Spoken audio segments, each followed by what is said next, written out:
안녕하세요. 헬스업입니다. 사고 혹은 나이가 들어감에 따라 퇴행성 질환 중 하나인 허리 디스크로 인해 고통을 호소하시는 분들이 있는데요. 오늘은 허리 디스크의 원인과 개선법, 영양제 등에 대하여 알아볼게요. 영상이 시작되기 전에 구독과 좋아요 부탁드려요. 허리 디스크란 척추는 수십여 개의 뼈로 연결되어 있습니다. 이런 척추뼈와 뼈 사이에서 몸의 충격을 흡수시켜주고 완충 역할을 하는 것이 추간판, 일명 디스크입니다. 디스크는 가운데에 80%의 수분 성분의 젤리처럼 생긴 수액과 이 수액을 보호하기 위해 섬유태들이 주위를 둥글게 감싸고 있습니다. 이러한 디스크는 스프링처럼 충격을 완화시키고 척추뼈가 밀리지 않고 척추뼈들이 부딪히지 않도록 보호해줍니다. 나이가 들어감에 따라 수액의 수분 함량의 감소로 탄력성이 떨어지면서 또한 나쁜 자세나 사고 등 외부적인 자극이 가해져 디스크가 밀려나 주위 신경근을 자극하여 통증을 일으키는 것을 허리 디스크라 합니다. 원인: 어린 시절 탄력 있던 추간판은 10대 후반부터 차츰 퇴행성 변화가 시작되면서 그 탄력이 감소하고 충격을 흡수하는 능력이 감소하게 됩니다. 능력이 감소된 추간판에 가해진 충격으로 추간판이 탈출되어 신경을 압박하여 하지로의 방사통과 요통 등을 일으키게 됩니다. 허리 디스크의 원인으로는 추락 등으로 인한 외상, 척추의 심한 굴신 운동, 구부렸다 폈다 하는 운동, 무거운 물건을 들어 올리는 행위 등이 있습니다. 특히 근래에는 자동차 문화의 발달, 장기간의 컴퓨터 사용 등으로 인한 불편한 자세의 지속, 운동 부족 등으로 인한 근육의 위축과 심한 스트레스 등으로 인해 더욱 그 발생 빈도가 증가하고 있습니다. 증상 1. 허리 통증. 허리와 엉치 부위의 통증으로 심할 경우 자세를 바꾸기 어려울 정도의 통증을 느낄 수도 있습니다. 2. 다리 통증. 다리 쪽으로 뻗치는 다리 저림, 당기는 증상을 느끼게 됩니다. 다리 감각이 무뎌지기도 하고 또는 감각이 예민해져서 피부를 만지기만 해도 따갑게 느껴지기도 합니다. 발가락이나 발목에 힘이 약해지기도 합니다. 양쪽 다리 길이의 차이를 느낄 수 있습니다. 진단 방법 1. 단순 방사선 검사. 척추뼈의 구조를 잘 볼 수가 있어 감염 같은 질환들을 감별하는 데 도움이 됩니다. 디스크의 파열 정도나 인대 같은 연부 조직은 보이지 않아 세밀한 검사를 위해 CT, MRI가 필요하기도 합니다. 2. 전사나 단층 촬영. 디스크 상태와 척추뼈의 구조를 알 수 있습니다. 3. 자기 공명 촬영. 디스크의 구조와 신경을 누르는 정도를 알 수 있습니다. 4. 기타. 척수강 조영술, 추간판 조영술. 영양제 1. 우슬. 우슬은 한방에서 관절염, 특히 류마티스 관절염 치료에 자주 사용되는 허브입니다. 항염 및 진통 효과가 있어 허리 디스크로 인한 염증과 통증 완화에 도움을 줄 수 있습니다. 2. 글루코사민. 글루코사민은 관절의 연골을 구성하는 중요한 성분 중 하나로 연골을 건강하게 유지하는 데 도움을 주며 연골 손상을 예방하고 관절염의 진행을 늦출 수 있습니다. 특히 허리 디스크와 같은 관절 문제에 긍정적인 효과를 제공할 수 있습니다. 3. 콘드로이친. 콘드로이친 역시 연골의 주요 구성 성분 중 하나로 글루코사민과 함께 복용 시 연골의 손상을 방지하고 관절의 윤활 및 기능을 향상시키는 데 도움을 줍니다. 또한 연골의 회복을 촉진하고 통증을 감소시킬 수 있습니다. 4. MSM. MSM은 자연적으로 발생하는 황을 포함하는 화합물로 항염증 효과가 있으며 통증 완화와 조직 회복을 돕습니다. 허리 디스크로 인한 염증과 통증 감소에 유용할 수 있습니다. 5. 류코트리엔.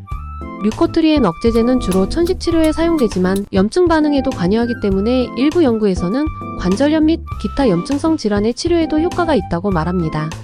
6. 오메가3. 오메가3 지방산은 강력한 항염증 효과를 가지고 있어 염증을 줄이고 관절의 통증을 완화하는 데 도움을 줄 수 있습니다. 또한 전반적인 관절 건강을 개선하는 데에도 기여할 수 있습니다. 7. 커큐민. 커큐민은 강력한 항염증 및 항산화 특성을 가진 울금에서 추출한 화합물입니다. 이러한 특성으로 인해 허리 디스크로 인한 염증과 통증을 감소시키는 데 도움을 줄 수 있습니다. 8. 브로멜라인. 브로멜라인은 파인애플에서 추출한 효소로 항염 및 진통 효과가 있어 염증을 줄이고 통증을 완화하는 데 도움이 됩니다. 관절 및 근육 통증에 대한 자연적인 치료제로 사용됩니다. 의학적 치료 방법. 보존적 치료. 1. 침상 안정. 디스크의 압력을 줄일 수 있고 잠자는 자세는 옆으로 누워서 무릎을 약간 구부리고 자거나 바로 누워서 무릎 밑에 쿠션을 받치는 것이 좋습니다. 2. 약물 요법. 3. 보조기 착용.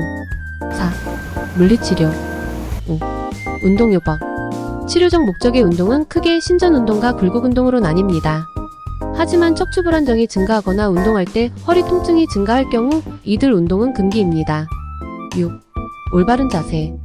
요통을 예방하기 위한 자세는 척추 신전근의 이완성 수축을 막아 근육의 손상을 방지하는 동시에 추간공이 열려있게 하여 신경근 압박을 감소시키며 요추전만을 감소시켜 추가판에 가해지는 척추 통증을 줄이는 것입니다. 7. 체중 조절. 국소적으로 마취제나 스테로이드 주사. 수술적 치료. 보존적 치료에 효과가 없는 3개월 이상의 만성 요통의 빠른 통증 완화의 방법으로 수술을 고려할 수 있습니다. 1. 신경감압 및 디스크 제거술. 가장 보편화된 수술법입니다. 주로 현미경을 사용하여 수술하기 때문에 안전하고 수술 성공률도 매우 높습니다. 2. 내시경 디스크 제거술. 고식적인 디스크 제거술에 비하여 수술 절개 범위가 적고 수술 후 회복이 빠릅니다. 하지만 허리 디스크 중 내시경 디스크 제거술로 치료가 가능한 경우는 일부이기 때문에 전문의와 상담이 필요합니다. 3. 후방 감압술 및 척추 유압술. 매우 심한 디스크나 재발성 디스크의 경우 척추 유압술이 필요한 경우도 있습니다. 4. 그 외 스크내 열전기 치료, 수행 용해술 등이 있습니다. 생활습관. 1. 앉아있을 때 의자에 얕게 걸터 앉거나 뒤로 기대지 않고 등을 똑바로 펴니다. 책상과 의자의 높이를 잘 선택합니다. 2. 서서 일할 때. 서서 일할 때는 한쪽 발을 낮은 받침대에 올려놓는 것이 편합니다. 3. 운전할 때. 시트를 지나치게 눕혀놓거나 한쪽 발꿈치를 창문에 걸치지 않도록 합니다. 장시간의 운전을 할 때는 도중에 휴식을 취합니다. 4. 물건을 들 때. 무거운 물건을 들 때는 허리를 구부리지 말고 앉아서 등을 편 채로 물건을 끌어안듯이 잡고 무릎을 펴면서 일어납니다. 5. 웅크리고 일을 할 때. 허리 위에서 물건을 들고 돌리지 않습니다. 발을 축으로 하거나 충분히 사용해서 무릎의 탄력을 살립니다. 6. 높은 곳에 물건을 내릴 때. 발받침대를 사용해서 허리에 부담을 주지 않도록 합니다. 눈으로 물건을 반드시 확인하는 것이 중요합니다. 결론. 허리 디스크는 퇴행성이기에 타고난 사람이 아니라면 나이가 들어감에 따라 점진적으로 나빠지는 질환 중 하나입니다. 하지만 꾸준한 생활 습관의 교정과 전문의 상담 그리고 영양제 등의 활용으로 튼튼한 허리를 오랫동안 유지해볼 수 있습니다. 건강 혹은 미용 관련 필요한 정보가 있다면 댓글로 부탁드리고 영상이 괜찮았다면 구독과 좋아요 부탁드려요.